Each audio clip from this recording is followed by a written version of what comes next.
হওয়ার জন্য দুইটা পদ্ধতি সামনে রাখবো। এক নম্বরে মান সালিমাল মুসলিমুনা মিন লিসানিহি ওয়া ইয়াদিহি। মুসলমান তো ওই লোকটাকে বলা হয় নবীর উম্মত দাবি করতে পারে যার হাতের দ্বারা মুখের দ্বারা অন্য মুসলমানেরা শান্তি পায়। এখানে কি মান সালিমাল কাফিরুনা আছে?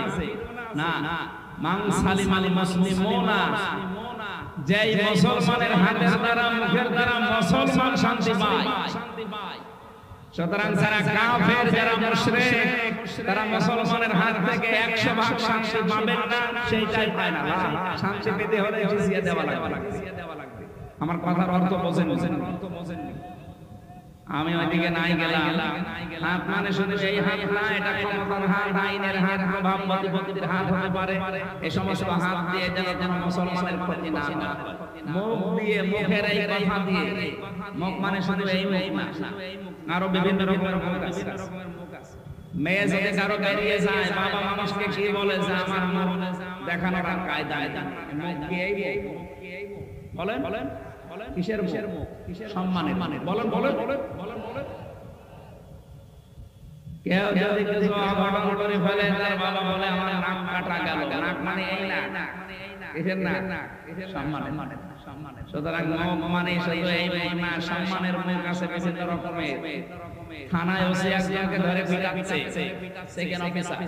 ওসি সাহেব যদি যে বলে ওই কি করিস, ওসি সাহেবের যে মুখের কথা, এই কথায় ওর উপর অত্যাচার বন্ধ হয়ে যাবে।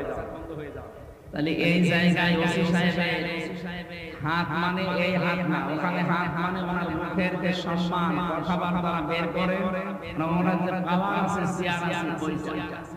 সুতরাং আমার চেয়ার বলেন, আমার এই হাত বলেন, ক্ষমতার হাত বলেন, আইনের হাত বলেন, প্রভাব প্রতিপত্তির হাত বলেন, বংশের হাত বলেন, এলাকার একটা দাপট বলেন, সব কিছু দিয়ে যেন মুসলমানের ক্ষতি না হয়। মানে আমার হাতের দ্বারা, মুখের দ্বারা যদি মানুষ শান্তি পায়, তাহলে আমি নবীর উম্মত হিসাবে পরিগণিত হতে পারবো ইনশাআল্লাহ। আল্লাহ আমাদেরকে নবীর কাঙ্ক্ষিত উম্মত হওয়ার তৌফিক দিন। তেলাওয়াত করেছি সূরা নিসা থেকে 112 নম্বর আয়াত, একটা মাত্র আয়াত পড়েছি। আজকের আলোচনার বিষয় হচ্ছে তহমত। কি বললাম? এটা গীবতের চাইতে খারাপ। গীবত করলে মায়ের সাথে জিনা করার গুনাহ হয়, আর তহমত দিলে কি হতে পারে আপনি বলেন? গীবত করলে যদি মায়ের সাথে জিনা করার গুনাহ হয়, তহমত দিলে কি হতে পারে? নবীজিকে জিজ্ঞাসা করা হচ্ছে, আসাদুরুনা মাল গীবা, হে নবী গীবত কি? নবীজি বলেন, তোমার মুসলমান ভাইয়ের অনুপস্থিতিতে তার সম্পর্কে এমন কথা বলা যেটা শুনলে তার মন খারাপ হবে। এখন প্রশ্ন আসতে পারে, আপনি যে গীবত করেন? না, আমি গীবত করছি না। আমি যার কথা বলছি মুসলমান মুশরিক। যেই মানুষটা বলতে পারে যে ফসলে বরকত হলে মা দুর্গা গজে ছেড়ে এসেছে, এই কারণে সে মুসলমান, তাকে কি করি? বলেন। এরকম মুসলমান যদি দাবি করে কেউ যে আমি মুসলমান, তাহলে এরকম মুসলমান আবু জেহেল ছিল। আপনি কি মনে করেন আবু জেহেল আল্লাহ একজন আছে বিশ্বাস করতো না? হ্যাঁ, করতো। আল্লাহ একজন আছে, এজন্য কাবার সর ধরে বদরের ময়দানে যাওয়ার আগে বলেছিল, কাবার মালিক তুমি আসো, আমি জানি।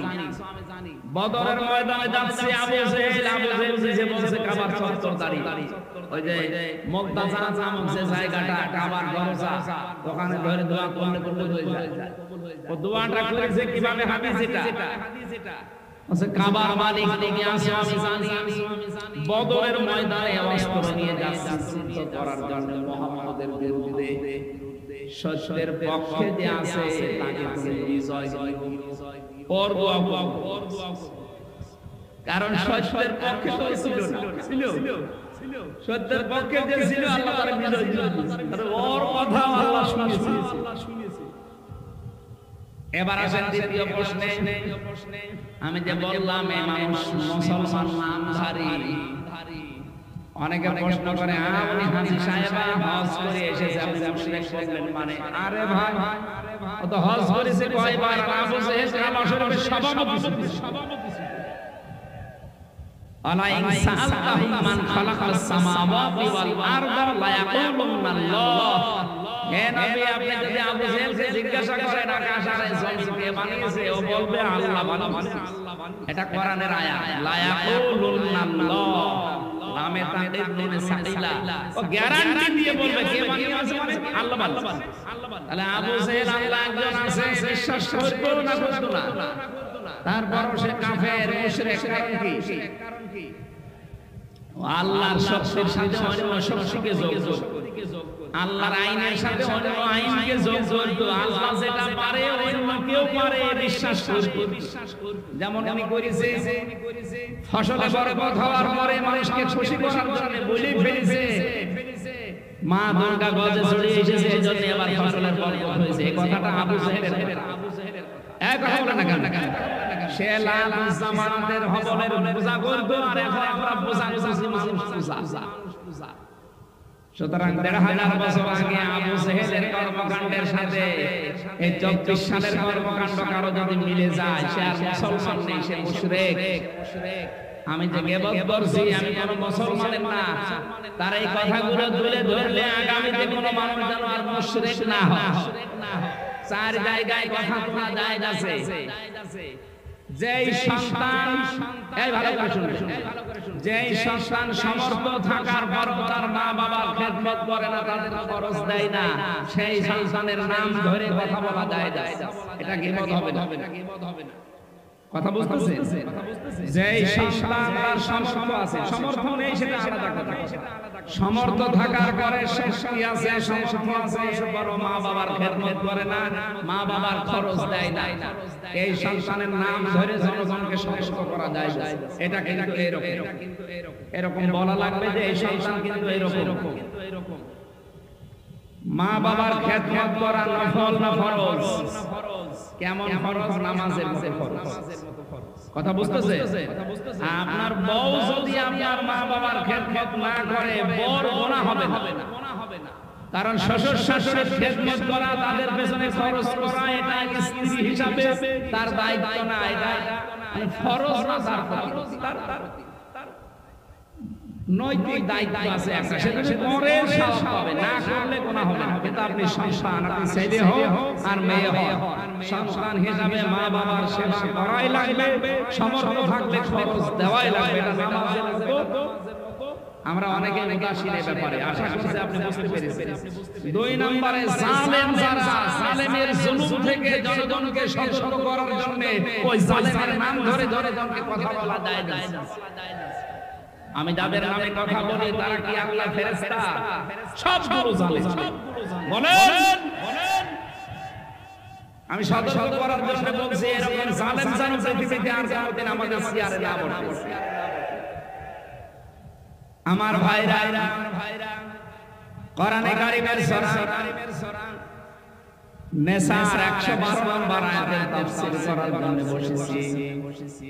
নবীজি বলেন নেসা সূরা আমাকে আল্লাহ যখন দান করে নাযিল করেন আমার প্রতি ৫ আয়াতের ভিতরে আছে।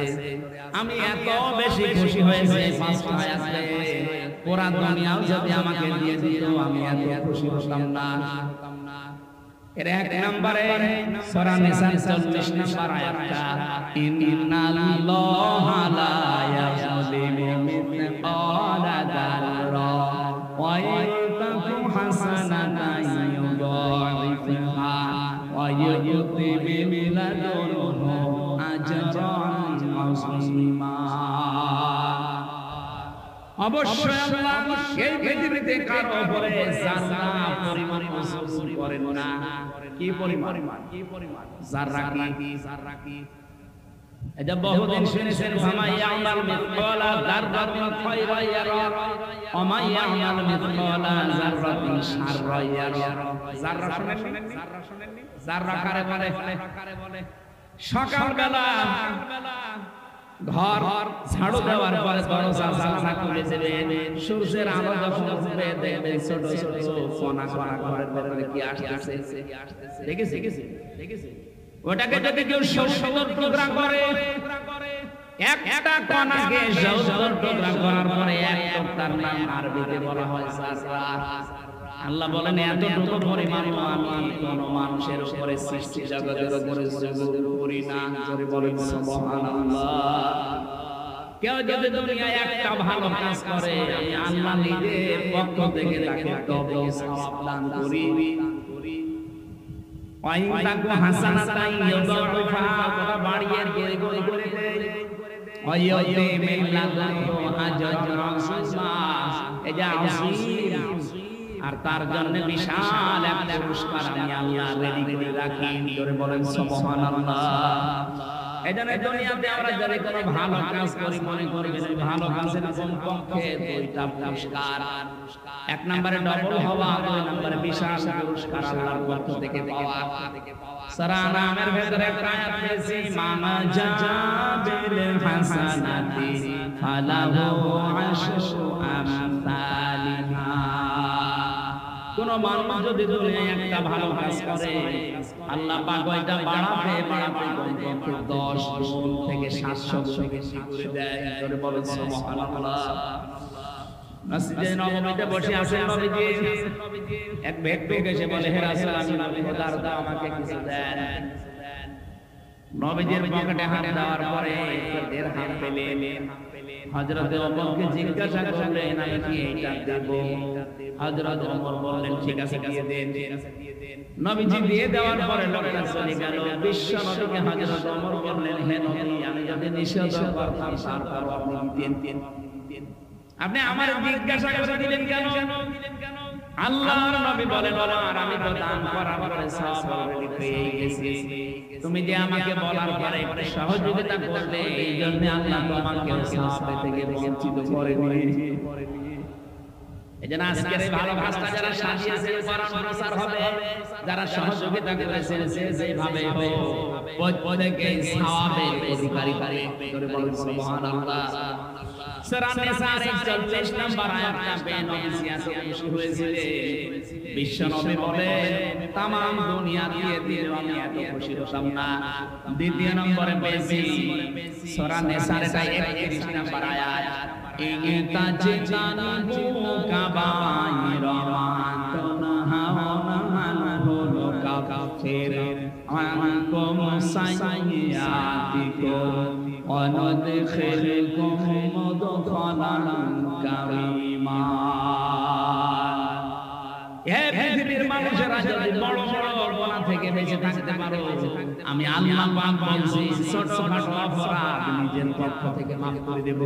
বড় গুনাহ আমি পেয়েছি নামাজ সাহাবীর লিখিত 99টা কবিরা গুনাহ আরো আছে, অন্তত এগুলো যদি আমরা বেঁচে থাকতে পারি এই বড় বড় গুনাহ থেকে, ছোটখাটো যে অপরাধগুলো জীবনে চলতে ফিরতে হয় আল্লাহ নিজের গাফফার নামের খাতিরে মাফ করে দেবেন। শুধু মাফ করে শেষ না, ওয়ানুদখিলকুম মুদখালান কারীমা, এমন একটা সম্মানিত জায়গায় আমাদেরকে প্রবেশ করাবে যার নাম আল্লাহ নিজে দিয়েছেন বাগান জান্নাত। 3 নম্বরে পেয়েছি 48 নম্বর আয়াত সূরা নিসা। নবীজি বলেন এইটাও পেয়ে আমি এত খুশি হয়েছি তামাম দুনিয়া দিলে আনন্দ আমি পেতাম না। ইন্নাল্লাহা লা ইয়াগফিরু আন ইউশরাকা বিহি ওয়া ইয়াগফিরু মা দুনা যালিকা লিমান ইয়াশা। এই পৃথিবীর ময়দানে কোনো মানুষ যদি শিরক থেকে বেঁচে থাকতে পারে, অন্যান্য যত অপরাধ আছে আমি আল্লাহ নিজের ইচ্ছা করলে মাফ করে দেব, কিন্তু শিরক যে করবে তার ক্ষমা নেই। এজন্য জীবনে আর যাই করেন না কেন আল্লাহ যেটা পারে ওটা অন্য কেউ পারে এই বিশ্বাস করার নাম শিরক। আর শিরক যে করে কথা বলেন, এটা বাংলাদেশে আছে না? বলেন বলেন বলেন। আমি একটা বলছি আলা আলাহুল খালকু ওয়াল আমর তাবারাকাল্লাহু রাব্বুল আলামিন। আল্লাহ বলেন আমি বানিয়েছি এই সৃষ্টি জগৎ, এখানে আইন চলবে আমি আল্লাহর। সুতরাং আল্লাহর আইন বাদ দিয়ে যারা মানুষের তৈরি করা নিয়ম দিয়ে দুনিয়ায় কায়েম করার জন্য চেষ্টা করে তারা মুশরিক। আর ফতোয়া লাগবে? এই গুনাহে যদি কেউ জড়িত থাকেন আপনি তার মাফ পাবেন না, অন্য গুনাহ করেন আপনি মাফ পেয়ে যাবেন, কিন্তু এই শিরক করলে মাফ নেই। কারণ আল্লাহ আইন বানাতে পারে, অন্য কেউ আইন বানাতে। আরো জোরে বলেন। ক্ষমতার উৎস একমাত্র আল্লাহ, ক্ষমতার উৎস জনগণ নয়। কেউ যদি এই বিশ্বাস করে যে না জনগণ ক্ষমতার উৎস, সে মুশরিক। কথা বলছেন না কেন? এদেশে এরকম মানুষ নেই, বহু মানুষ নেই। আশা করছে আমার এই চরিত্র ইঙ্গিতে আপনি বুঝে ফেলেছেন। কেউ যদি বলে ক্ষমতার উৎস জনগণ, সে শিরিক করলো। শিরিক করলে সে মুশরিক। বাংলাদেশ জামাত ইসলামীর যে গঠনতন্ত্র, ওরা এই কথা বলে নাই, এই কারণে নিবন্ধন বাতিল করে দিয়েছে। তাহলে বোঝা যাচ্ছে আর যাদের নিবন্ধন বাতিল হয় তারা তাদের গঠনতন্ত্রে এই কথা লিখে দিয়েছে যে ক্ষমতার উৎস জনগণ। তারা কি শিরিক করছে? কারণ আল্লাহ যেটা পারে ওইটা অন্য কেউ পারে, আপনি তাকে ভাগ দিয়ে দিলেন। আমার মনে হয় আপনি না বোঝার ভান করে আছেন। আমি জানি এরা না বোঝার ভান করে আছে। এ বুঝবে না। এ কোরআন শরীফ বুখারী শরীফ হবে না, এ বাকারি শরীফ লাগবে। এরপর যদি শিরক না বোঝেন থেকে হাত তোলেন তো, যে আমি এখন বুঝিনি, আমি যে শিরক করছি আমি এখন বুঝিনি, হাত তোলেন।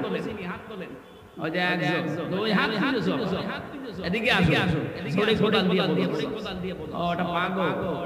ঠিক ঠিক ঠিক। 4 নম্বরে 64 নম্বর আয়াত, এদিকে তাকা। ওয়ালাউ আন্নাহুম ইযলামু আনফুসাহুম জাউকা ফাস্তাগফিরুল্লাহা ওয়াস্তাগফারা লাহুমুর রাসূল লাওয়াজাদাল্লাহা তাওয়াবার রহিমা। কোন মানুষ যখন নিজের নফসের উপরে জুলুম করে, নিজে অন্যায় করার পরে নিজেকে ধ্বংস করে ফেলেছে, এরপরে নিজের পক্ষ থেকে ক্ষমা চাওয়ার জন্য আল্লাহর রাসূলের কাছে যায়। এখন রাসূল আছে, বলেন না কেন? রাসূলের নায়েব আছে। এই যে যারা ইলম পেয়েছে এরা রাসূলের নায়েব, স্থলাভিষিক্ত নায়েবে রাসূল, উত্তরাধিকারী। তার মানে আপনি অপরাধ করে ফেলতে না জেনে বাঁচে নিয়ে আপনি এদের কাছে আছে। এই রাসূলের নায়েবদের কাছে আসার পরে এদেরকে বলবেন দোয়া করেন, ক্ষমা চান আমার জন্য, আমি ক্ষমা চাই। আল্লাহ পাক বলেন এটা যদি কেউ করে সে যেন আমাকে গফুর রহিম হিসাবে পাবে। নবীজি এটা পেয়ে সবচেয়ে বেশি খুশি হয়েছিলেন। 3 নাম্বার 5 নাম্বারটা 110 নাম্বার আয়াত সূরা নিসা,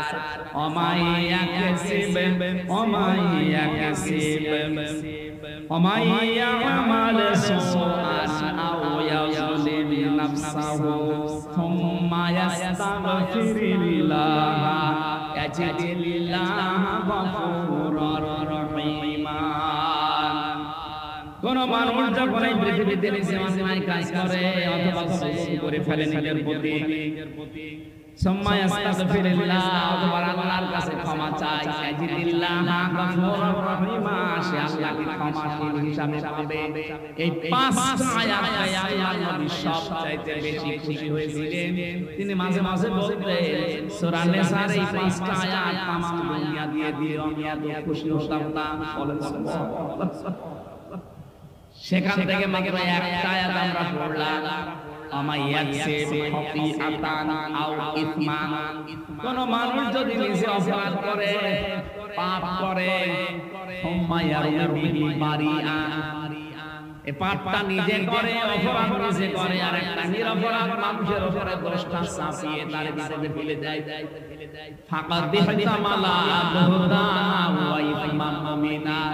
সে যেন প্রকাশ্য পাপের বোঝা বহন করে নিয়ে বেড়াচ্ছে।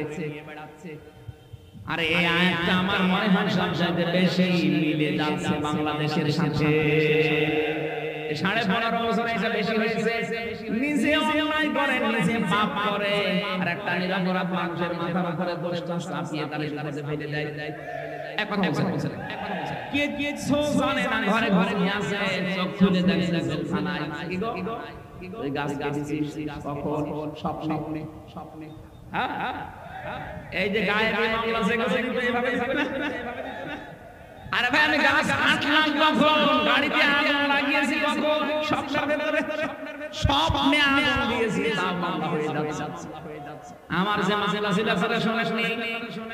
কে কোন পাগল নাকি সিরাজগঞ্জ থেকে ঢাকায় একটা দরবারে নিয়ে গিয়েছিল, তারে পুলিশে ধরে কি করবে, সংসদ ভেঙে ফেলবো। তরবারি দিয়ে সংসদ ভাঙা যায়? তরবারি না, কাঁচি, ওই যে ধান কাটে ওই কাঁচি, ওটা তরবারি চালিস। ওরা জিজ্ঞাসা করছে কি কেটে ফেলবো সংসদ, ভেঙে ফেলবো, সংসদ ভাঙা যায়? আমি হামজার বাসা এই আমার ধরে নিয়ে যা, এই মামলা দিয়ে আমার 3 বছর আসর করে রাখছে। বলেন তো শয়তান পর্যন্ত হাসবে না? কার দোষ কার ঘাড়ে চাপিয়ে? অথচ যারা এগুলো করে তারা কিন্তু এখন রোগ আরাম নিরাপরাধ হয়ে আছে। আমার এই অপরাধের সাথে যারা অপরাধী মানবতাতে জড়িত, আমার মামলার আয়ু থেকে একেবারে জেনে পালিয়েছে ওই পর্যন্ত, কারণ ফাইল আমার হাতে ছিল, বাকিগুলো তো সব শো, এদেরকে দিয়ে করিয়েছে।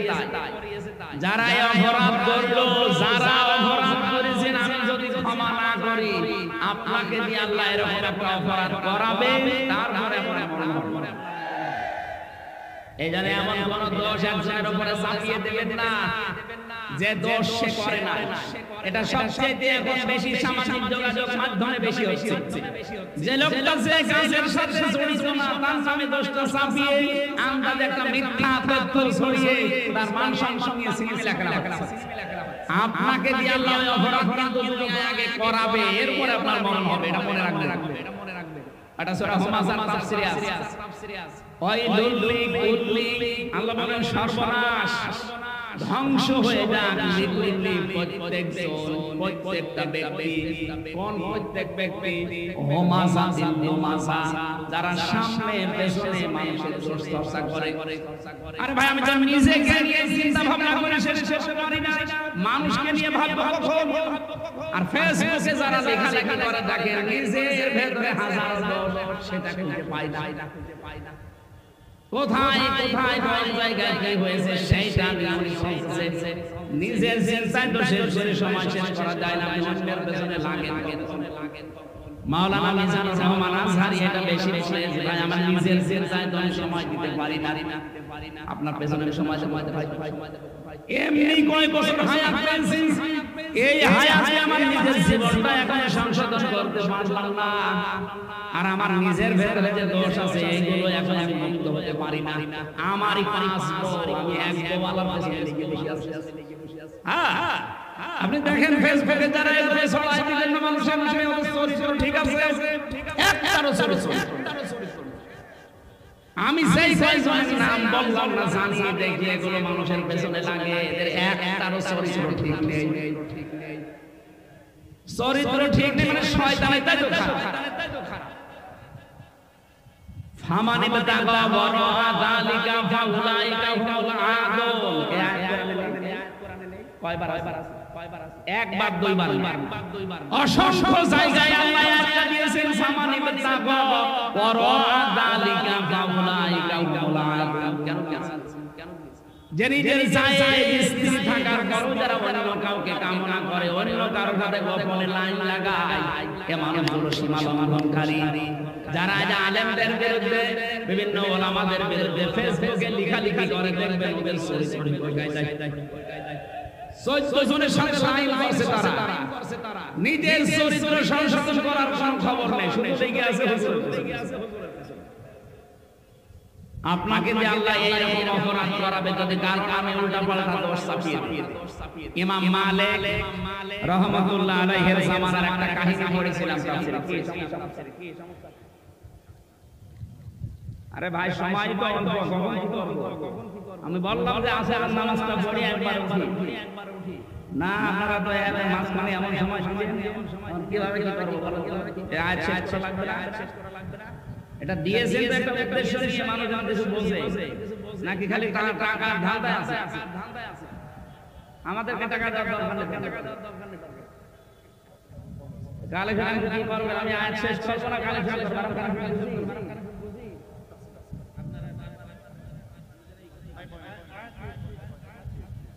এমনি যে এখন 15 মিনিট নামাজ পড়বে, আমি আয়াত শেষ করব না।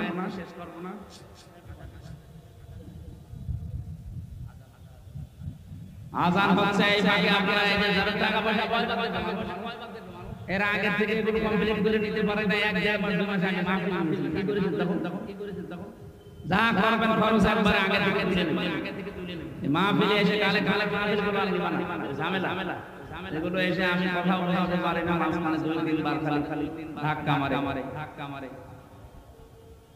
এই আমার 2-3 দিন আগে একটা বই পাবলিশ হয়েছে, আমি জেলখানায় যেগুলো লিখেছিলাম 2-3 দিন আগে আরেকটা বেরিয়েছে, এই গাড়ি থেকে নিয়ে যাবে, সৃষ্টি সম্পর্কে লিখেছি। এই এলাকায় মাওলানা অধ্যাপক নুরুল আমিন ভাইয়ের বাড়ি না? কত দূর এখান থেকে? 10-12 কিলো। বাংলাদেশে আলেমদের একটা সংগঠন আছে, মাজলিসুল মুফাসসিরিন, উনি কেন্দ্রীয় কমিটির সেক্রেটারি। সারা বাংলাদেশে যত আলেম আছে তাদের উনি মাথার মুকুট। এখন সভাপতির উনি গোপালগঞ্জে অধ্যক্ষ মাওলানা আব্দুল হামিদ আমার নানা জান, আর উনি হচ্ছেন সেক্রেটারি। সারা বাংলাদেশের প্রতিনিধিত্ব করছে আপনাদের এই আলেম অধ্যাপক মাওলানা নুরুল আমিন। আল্লাহ জানা যাকে তার যে মাকাম ওই জায়গায় যেন পৌঁছিয়ে দেয়। এখানে একটা উদ্দেশ্য আছে, তার সামনে আপনারা মানুষ দেখে অবশ্যই উনি যদি কিছু চাই ওনারে হাতে খালি হাতে ফেরত দেবে, আশা করছে জায়গা মতো জায়গায় জিনিস দিয়ে দেবে। সব দিক থেকে যে যোগ্যতা আছে বাংলাদেশে ইসলামপন্থী মানুষগুলো গেলে যে দুর্নীতি মুক্ত করতে পারে তার প্রমাণ মাওলানা নিজামী, আলী হাসান মুজাহিদ। একটা টাকা দুর্নীতি খোঁজ পাননি আপনি, 4 আনাও পাননি। সুতরাং এই ধাসের মানুষগুলো যদি সামনে যেতে পারে আশা করা যায় তাদের দ্বারা দুর্নীতি হবে না। আর এই যে অ্যাডভোকেট কামরুল ইসলাম টাক, ভূমি মন্ত্রী সাইফুল জামান, এক একজনের বাড়ি হচ্ছে 620টা। ইখলাস নিয়ে যারা কাজ করছে তাদের ভিতরে অন্যতম অধ্যাপক মাওলানা নুরুল আমিন ভাই। ওনার ইখলাস আমি জানি, দেখেছি। আল্লাহ রাব্বুল আলামিন ওনাদের দক্ষতা আছে, আলেমদের নেতৃত্ব দিচ্ছে। খালি এই পীরগঞ্জে না, সারা বাংলাদেশের 64 জেলা সেক্রেটারি। আল্লাহু আকবার। আল্লাহ তাকে তার জায়গায় পৌঁছিয়ে দেন। আমিন। আমার ওয়াজের আসলে মনটাই নষ্ট হয়ে গেল। আপনি এটা পরে দিবেন, এমন সময় ছিল আমি কেবল ভাষে তুললাম। আরে একটা কায়দা করে চলা লাগে, আরো 15 মিনিট পরে দিতে পারতেন, এখন তো মনটি নষ্ট হয়ে গেছে। আর ওয়াজ হয় না কে খালি টাকা দেন বলাম না, টাকা দেওয়ার দরকার নেই। ভয় তো আশা লাগবে। আমি একটা দাসে তুলে ফেলেছিলাম। হ্যাঁ, এই গাড়ি থেকে দেওয়ার সময় কিন্তু নিয়ে যাবেন, কাজে লাগবে। অনেক তথ্য দেওয়া আছে, জেলখানায় তো তথ্য পাওয়া যায় না, আমি টুকি রেখেছিলাম। বাইরে এসে বহু তথ্য দিয়ে ওটা লিখেছি, যাওয়ার সময় নিয়ে যাবেন, এটা আপনাদের কাজে লাগবে। সৃষ্টি জগৎ নিয়ে লেখা, ওটা খরচা হয়েছে তাই তো দেবেন নাকি? আল্লাহুম্মা আমিন। হ্যাঁ, না টাকা না দিলে কিসের আমিন? যারা অন্তত টাকা পয়সা এনে পায়, এটা গরিব এলাকা তো, রংপুর বিভাগের টাকা ধরা চট্টগ্রাম, সিলেটে ওরা একজন মিলে 4-5 লাখ টাকা খরচ করে অনুষ্ঠান চায়। আর এর মনে হয় 2-5 হাজার লোক মিলেও হয়। এই জন্য বারবার বিরক্ত করছে। আমি জানছি আমার তাফসীর করার জন্য রাতের বেলায় রাতের বেলায় মাহফিল কোথায়? পীরগঞ্জে। হ্যাঁ, পীরগাছা। কত দূর এখান থেকে? পীরগঞ্জ আর পীরগাছা আলাদা না? পীরগাছা আছে ওখানে রাতে 9টা থেকে আমি শুরু করব। যদি আশপাশে হয় তো যাবেন। আপনারা কি বলবো? আমি শেষ করেছিলাম ভাই, না মন নষ্ট হয়ে গেছে। আপনারা টাকা পয়সা যারা নিয়ে এসেছিলেন কমিটি নিয়ে যান, তো ওরা সাহস হারিয়ে ফেলে। আগামী দেখা আল্লাহুম্মা আমিন। এখানে নামাজ পড়ে যাবেন। লা ইলাহা ইল্লা আনতা সুবহানাকা ইন্নী কুনতু মিনাজ জালিমিন। আল্লাহ তাআলা যে ধাসে শুরু করেছিলাম, চাতক পাখির মতো তোমার বান্দা বান্দীগুলো কোরআনের কথা শুনছিল। আমি আয়াতটা শেষ করতে পারি নাই, যতটুকু বলেছি আল্লাহ আমলের সুযোগ দাও। আমাদের দ্বারা যারা মানুষের পেছনে লাগায় এগুলো বন্ধ হয়, আমি নিজে নিয়ে সংশোধন করতে পারি না, অন্যের পেছনে লাগতে যাবে তার কারণে। আল্লাহ তুমি আমাদের নারী পুরুষ সবাইকে দিয়ে দাও। মাহফিলের আয়োজন করতে গিয়ে যারা শ্রম দিল এদেরকে কবুল করো। প্রধান অতিথি জনাব সাইফুল ইসলামকে মঞ্জুর করো। বড় ভাই অধ্যাপক মাওলানা নুরুল আমিন দোয়া চেয়েছি, আল্লাহ তুমি তাকে সফলতার সর্বশী করে পৌঁছিয়ে দাও। মাহফিলে আমার আগে যারা কথা বললেন এই আলেমদের কথাগুলো আমলের সুযোগ দাও। আমিন আমিন। বারাকাল্লাহু লানা ওয়া লাকুম ফিল কুরআনিল আযীম। যত মানুষ এলাকায় ঘুমিয়ে আছে কবরে আল্লাহ কোরআনের ইজ্জতে মাফ করে দাও। এখানে অনেক খরচ হয়েছে, আইলাইরা ঋণ হয়ে পড়েছে, তুমি ঋণ মুক্ত হওয়ার সুযোগ করে দাও। আমার কণ্ঠটা কথা বললে যেন ব্যথা করে। 3টা বছর জালেমের এই জেলখানায় অসুস্থ হয়ে পড়েছি। আল্লাহ তাআলা আমার মুখে পর্যন্ত এখন কথা বললেই ব্যথা হয়। আমি কোরআনের আয়াত 100 বার বিশ্বাস করে দোয়া করছি, ওয়াইদা মারিদু ফাহুয়া ইয়াশফিন। নবী ইব্রাহিম বলেছিলেন, আল্লাহ আমি অসুস্থ হলে তুমি শিফা দাও। ইব্রাহিমের সন্তান হিসাবে হাজারো মানুষ নিয়ে বলছে, আল্লাহ আমি অসুস্থ, তুমি আমাকে শিফায়ে কামিলা আজলা দাও। বারাকাল্লাহু লানা ওয়া লাকুম ফিল কুরআনিল আযীম।